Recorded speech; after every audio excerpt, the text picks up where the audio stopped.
ভোটটা কি সুষ্ঠু হয়েছিল? যার ভোট কি সে দিতে পেরেছে? এবং অতীতের যে কোনো সময়ের চেয়ে মানে ভোটের প্রসিডিউরটা, ভোট দেওয়ার যে টেন্ডেন্সিটা, এটা কিন্তু ভালো ছিল। সো আমাদের এখানে আসার উদ্দেশ্য ছিল আজকে যে আমরা আর কি করলে ভোটার উপস্থিতি বাড়ানো যাবে, আর কি করলে কোনো সহিংসতা বা কোনো কিছু ছাড়াই ভালো একটা ইলেকশন করতে পারবো। দেখেন, যশোর শহরে এই অতীতে যত ইলেকশন হয়েছে, বোমাবাজি অথবা খুন খারাপি ছাড়া কি কোনো ইলেকশন আপনারা দেখেছেন? এবং এটার পিছনে কিন্তু আপনারাও কিন্তু অনেক প্রশংসার দাবিদার।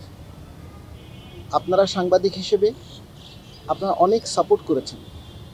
আমি যে সমস্ত তথ্য উপাত্ত বা ভিডিও কন্টেন্ট আমি আপনাদের কাছ থেকে পেয়েছি, সেই অনুযায়ী কিন্তু আমি ডিসিএসপিকে পাঠিয়েছি, রিটার্নিং অফিসারকে পাঠিয়েছি, তারা অ্যাকশন নিয়েছে।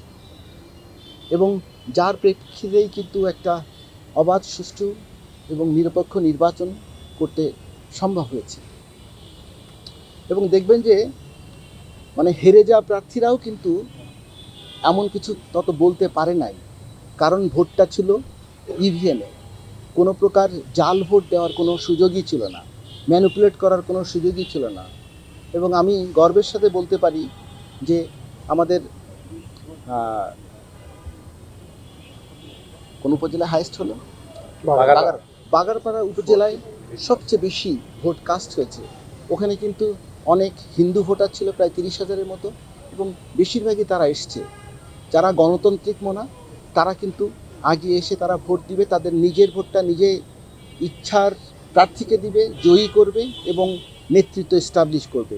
এটাই তো তাদের ইচ্ছা এবং ধারণা। সো এটাই ছিল যে অতীতে কিন্তু কখনো দেখা যায় নাই যে ইলেকশনের পরে আবার ইলেকশনের টাইমের যে সমস্ত ভুল ভ্রান্তিগুলো আলোচনা সমালোচনার মাধ্যমে কারেক্টেড হওয়া এবং ভবিষ্যতের জন্য কোনো একটা রিকমেন্ডেশন দেওয়া, এই সুযোগটা কিন্তু আগে দেখা যায় নাই। কিন্তু যেটা আমরা এই কমিশন উদ্যোগ নিয়েছি, প্রধান নির্বাচন কমিশনার এবং আমরা সকলে সিদ্ধান্ত নিয়েছি যে এরকমভাবে আমরা পোস্ট ইলেকশন ডিব্রিফিংটা করব।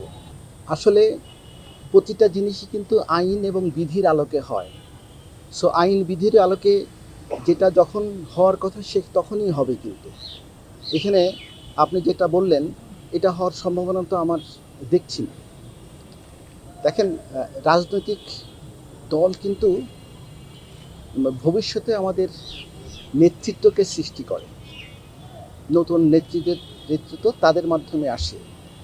সো তারাই কিন্তু অংশগ্রহণের মাধ্যমে আমাদের যে ভোটগুলো হলো, এবং হয়তো কেউ পার্টিসিপেট করেছে, হয়তো কেউ করে নাই, যারা করেছে তাদের মধ্যেই কিন্তু নির্বাচিত হয়েছে। এবং সেইভাবে আমরা ইলেকশন কমিশন আইন এবং বিধির আলোকে আমরা কার্যক্রম চালিয়ে যাচ্ছি। এলো মুক্ত চিন্তার স্বাধীন দৈনিক খবরের কাগজ। এখন খবর হবে নিখাত, নির্ভীক, নিরপেক্ষ।